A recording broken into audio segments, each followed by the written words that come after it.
एक दिन गौतम बुद्ध अपने शिष्यों के साथ कुटिया में बैठे थे। सभी शिष्य आज जानना चाहते थे कि मोक्ष की प्राप्ति कैसे किया जा सकता है। इसलिए उन्होंने बुद्ध से निवेदन किया कि आज वो मोक्ष पर उपदेश दें। शिष्यों की बात मानकर बुद्ध जी ने एक कहानी सुनाना शुरू किया। ये कहानी थी एक जल्लाद और भिक्षु की। अपने राज्य का मुख्य जल्लाद जिसने बहुत से गुनाहगारों को दंड दिया था, अब वह रिटायर होकर राज्य से बाहर एक कुटिया बनाकर अपना जीवन व्यतीत कर रहा था। उसे हमेशा लगता था कि उसने कितने लोगों की हत्या की, वह कितना पापी है। ऐसे ख्यालों में वह हमेशा घिरा रहता था।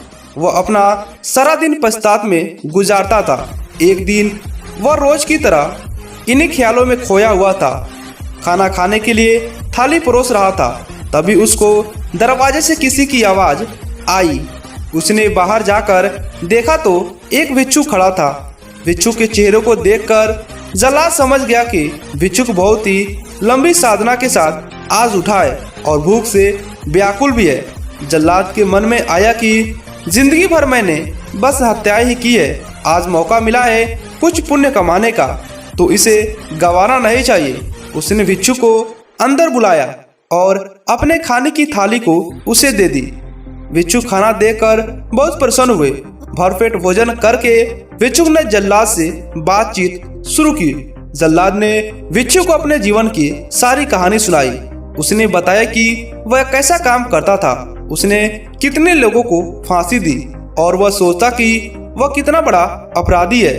जल्लाद की वेदना सुनकर भिक्षुक बहुत ही शांत स्वर में बोले कि क्या तुमने वो जीव हत्याएं अपनी मर्जी से की थी? जल्लाद ने कहा, नहीं, मैं तो बस मेरे राजा का आज्ञा का पालन करता था। मेरा कोई भाव नहीं था उन्हें मृत्युदंड या सजा देने का। तब भिक्षु ने कहा, तब तुम अपराधी कैसे हुए? तुम तो अपने राजा के आदेशों का पालन कर रहे थे। जल्लाद को एहसास हुआ कि वह किसी गलत काम के लिए जिम्मेदार नहीं था।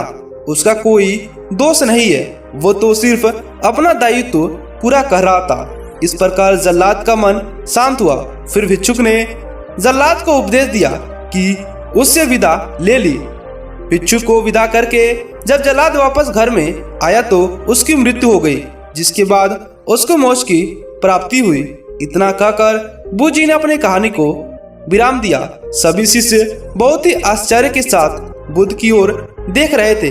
किसी को समझ नहीं आ रहा था कि जिसने इतनी सारी हत्याएं की उसे मोक्ष कैसे प्राप्त हो सकता है। तब एक शिष्य ने यह दुविधा बुद्ध जी के सामने रखी। बुद्ध तब शिष्यों को समझाया कि भिक्षु के उपदेश से जल्लाद को ज्ञान की प्राप्ति हो गया था। जल्लाद के जीवन में पहली बार किसी ने उसे ज्ञान का उपदेश दिया था, इसीलिए मृत्यु के बाद उसे मोक्ष की प्राप्ति हुई। अपनी बात को विराम देते हुए अंत में बुद्ध बोले, बिना ज्ञान के 1000 शब्दों का उपदेश भी बेकार है, किंतु जब शांत मन से उपदेश का एक शब्द भी सुन लिया जाए तो वह ज्ञान दे देता है और ज्ञान से ही मोक्ष की प्राप्ति संभव है।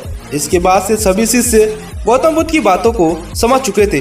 वह गौतम बुद्ध के चरणों में गिर गए और कहा, मान्यवर, आपने हमें मोक्ष का मतलब बता दिया। आज से हम मोक्ष के ऊपर अपना ध्यान केंद्रित नहीं करेंगे, क्योंकि अशांति मन से किसी भी बात को सुनने और उस पर अमल करने से हमारे जीवन में सफलता मिलती है और अंत में हम मोक्ष को प्राप्त होते हैं। इसलिए हम आज के आपके चरणों में पढ़ते हैं, नमो बुद्धाय।